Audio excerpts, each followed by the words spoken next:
ভাৰতীয় জনতা পাৰ্টীত আজিৰ পৰা প্ৰায় 30 বছৰ আগতেই মই সদস্য পদৰ মই গ্ৰহণ কৰিছিলোঁ আৰু যোৱা 29টা 30টা বছৰে মই একেৰাহে একেলেঠাৰিয়ে নিৰৱচ্ছিন্নভাৱে নিষ্ঠা সততা আৰু একাগ্ৰতাৰে মই দলক সেৱা কৰি আহিছোঁ আৰু দলে যেতিয়াই যি দায়িত্ব দিছে সেইটো গ্ৰহণ কৰিছোঁ। মই যোৱা দুটা কাৰ্যকালত মই ভাৰতীয় জনতা পাৰ্টী বজালী জিলাৰ মই জিলা সভাপতি হিচাপে নিষ্ঠাৰে সততাৰে মই দলক সেৱা কৰি আহিছোঁ আৰু তাৰ আগতে ৰাজ্যিক বিজেপিত মই কিষাণ মৰ্চাৰ সম্পাদক আছিলোঁ। তাৰ পৰৱৰ্তী সময়ত ৰাজ্যিক কিষাণ মৰ্চাৰ মই উপসভাপতি আছিলোঁ আৰু তাৰ আগতেও দলে যেতিয়াই যি দায়িত্ব দিছে নিৰ্বাচনকাৰী দায়িত্ব বা অন্য দায়িত্বসমূহ মই গ্ৰহণ কৰিছোঁ আৰু সেইমতে মই দলৰ নিৰ্দেশমতে মই কাম কৰি গৈছোঁ আৰু ইয়াৰ উপৰিও মই অন্য কেইবাটাও অনুষ্ঠানৰ লগত জড়িত, যেনে ৰাষ্ট্ৰীয় স্বয়ংসেৱক সংঘৰ মই যোৱা 20টা বছৰে মই স্বয়ংসেৱক হিচাপে কাম কৰি আহিছোঁ। তাৰ লগে লগে মই এজন প্ৰকৃতিপ্ৰেমী হিচাপেও মই সমাজত কাম কৰি আহিছোঁ। যোৱা 15টা বছৰে সেউজী ধৰাও বুলি এটা অনুষ্ঠানৰ জন্ম দি পেলাই মই গছপুলি ৰোপণ কৰি আহিছোঁ, প্ৰতিপালন কৰি আহিছোঁ আৰু সংৰক্ষণৰ ব্যৱস্থা কৰি আহিছোঁ। আৰু আপোনালোকে সাংবাদিক বন্ধুসকলে এটা সঠিক কথা নিশ্চয়কৈ বহুতেই জানে, হয়তো নাজানে। মই এখন সাপ্তাহিক প্ৰগতি বুলি এখন বজালীৰ পৰা এখন বাতৰি কাকত প্ৰকাশ পাইছিলে আৰু সেই বাতৰি কাকতখনৰ মই প্ৰকাশক হিচাপেও মই কাম কৰিছিলোঁ।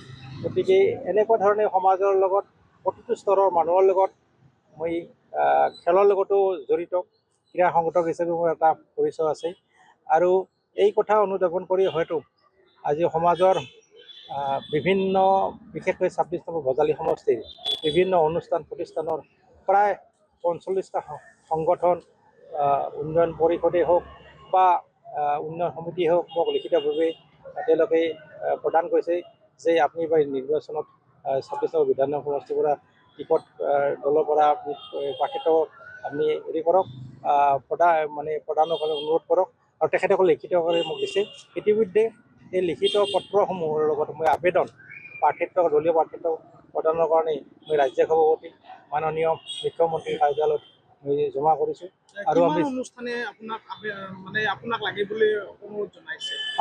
ইতিমধ্যে 40টাতকৈ অধিক অনুষ্ঠানে মোক লিখিতভাৱে প্ৰদান কৰিছে। আন্দোলনৰ সময়ত আপুনি সেই সময়ত যি জিলা সভাপতি আছিল, যথেষ্ট বিপৰ্যয় আছিল সেই সময়ত বিজেপিৰ, তেতিয়াৰ পৰা কিন্তু আপুনি লাগি আছে। হয়, কা আন্দোলনৰ কথা বহুতেই জানে, আপোনাৰ সাংবাদিক বন্ধুসকলে জানে। যি সময়ত কা আন্দোলনত এটা অৱৰ্ণনীয় পৰিৱেশ হৈছিলে, বিজেপি কৰ্মী ঘৰৰ পৰা কাৰ্যকৰ্তাসকলে ঘৰৰ পৰা ওলাব নোৱাৰা হৈছিলে, সেই সময়ত মোৰ ঘৰত আক্ৰমণ হৈছিলে, মোৰ ঘৰত শিল মাৰিছিলে, মোৰ ঘৰত দৰ্জা ভাঙিছিলে, মোৰ ঘৰত সন্মুখত টায়াৰ জ্বলাইছিলে, মোক CRPF মোতায়েন কৰিব লগা হৈছিল মোৰ ঘৰত। কিন্তু তৎসত্ত্বেও কিন্তু মই থমকি ৰোৱা নাছিলোঁ। মই সেই সময়তো দলীয় যিখিনি দায়িত্ব আছে মই পালন কৰি গৈছিলোঁ আৰু আমাৰ সেই সময়ত নলবাৰীত আমাৰ এখন সভা হৈছিলে। সেই সভাত যি সময়ত এজনো বিজেপি কৰ্মী কলৈকো যাব পৰা অৱস্থাত নাছিলে, মই বজালী জিলাৰ পৰা প্ৰায় 5000 আমাৰ দলীয় কাৰ্যকৰ্তা লৈ পেলাই নলবাৰী সভাত মই উপস্থিত কৰাইছিলোঁ। সেইখিনি আৰু সেইটো সম্ভৱ হৈছিলে যে ৰাইজৰ প্ৰতি মোৰ যি মৰম আৰু ৰাইজৰ প্ৰতি মোৰ যি দায়িত্ব, তাৰ কাৰণে সেইটো সম্ভৱ হৈছিলে। আৰু কৰোণাৰ সময়ত ক'ভিডৰ সময়তো আপোনালোকে নিশ্চয়কৈ গম পায়, সাংবাদিক বন্ধুসকলে গম পায় যে যি সময়ত মানুহে ঘৰৰ পৰা ৰাস্তাত ওলোৱা নাছিল, সেই সময়ত মই ক'ভিড হোৱা পৰিয়াললৈকে গৈ পেলাই মই সাহায্য প্ৰদান কৰিছিলোঁ। সেই সময়ত মই সাহায্য প্ৰদান কৰিছিলোঁ আৰু সেই সাহায্য প্ৰদান কৰা কথা ইভেন সৰু কণ ল'ৰা ছোৱালীক মই ঘৰত গৈ, যিসকলে ল'ৰা ছোৱালী ঘৰৰ পৰা ওলাব নোৱাৰিছিলে, কান্দি ঘৰতে আছিলে, সেই সময়ত মই তেওঁলোকক চিত্ৰাংকন প্ৰতিযোগিতাৰ কাৰণে হওক বা লিখিত কিতাপ প্ৰদান কিতাপ পাঠ্যপুথি কিতাপ পঢ়ি যোগান কৰিছিলোঁ। হেলিকপ্টাৰ বহুতবাৰ দেখিছোঁ, এই ক্ষেত্ৰত নিশ্চয় টিকটৰ ক্ষেত্ৰত আপোনাৰ মুখ্যমন্ত্ৰীয়ে কিবা ইংগিত দিছে আৰু শেহতীয়াভাৱে মুখ্যমন্ত্ৰীয়ে আপোনাক নগেন্দ্ৰা বুলিও জিন্দাবাদ ধ্বনি দিছিল। সেইটো মাননীয় মুখ্যমন্ত্ৰী অসমৰ জনপ্ৰিয় সৰ্বশ্ৰেষ্ঠ অসমৰ মুখ্যমন্ত্ৰী, সেইটো আমি জানো। গতিকে মই যিহেতু দলৰ এখন নিষ্ঠাৰে কাম কৰিছিলোঁ, মই দলৰ পৰা একো বিচৰা নাছিলোঁ, মই আজিলৈকেও বিচৰা নাই, কিন্তু মই দলৰ হকে কাম কৰি গৈছিলোঁ। সেই মৰমতে কেতিয়াবা মোক হেলিকপ্টাৰতো লৈ যায় বা কেতিয়াবা গাড়ীটো লৈ যাই পেলাই বিভিন্ন কথা মই কিন্তু যেতিয়া তেওঁলোকক আলোচনা কৰোঁ বা কথা পাতোঁ, তেখেতৰ পৰা কিন্তু মই দলীয় কথাই আলোচনা কৰোঁ।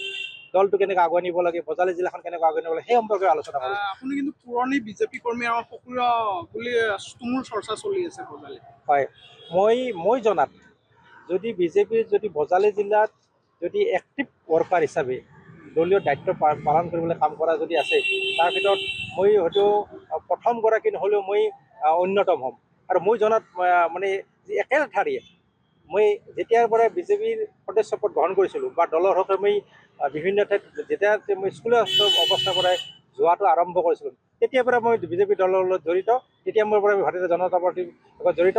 আৰু অটল দলৰ যিটো আমাৰ মাৰ্গদৰ্শক ভাৰত ৰত্ন অটল বিহাৰী বাজপেয়ী ডাঙৰীয়াৰ তেখেতৰ পদংক অনুসৰণ কৰিয়ে মই দল কৰি আহিছোঁ, দল কৰি যাম, দলৰ হকে সেৱা কৰিম। এসময়ৰ আপুনি জিলা সভাপতিও আছিলে। হয় হয়, মই দুবাৰকৈ, এবাৰ নহয় মই দুবাৰকৈ জিলা সভাপতি আছিলোঁ। এই কথা ইতিমধ্যে আপোনালোকক কৈছোঁৱেই যে সভাপতি হৈ থাকোঁতে মই যি ধৰণে কাম কৰিছিলোঁ সেই কথা আপোনালোকে জানে।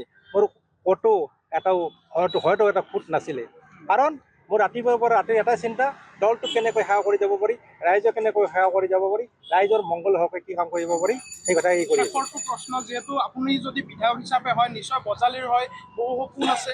নিশ্চয়, আমি যেনেকৈ এ ফৰ আছাম সৰ্বশ্ৰেষ্ঠ আছাম, বি ফৰ বজালী, আমি বি ফৰ বজালীক আমাৰ বজালী শিক্ষা নগৰী বুলি কোৱা হয়, নাট্য নগৰী বুলি কোৱা হয়, সাংস্কৃতিক নগৰ বুলি কোৱা হয়, নিম্ন নগৰী বুলি কোৱা হয়। এইবিলাক গছবিলাক দেখিছেই আমি ৰোপণ কৰা গছ।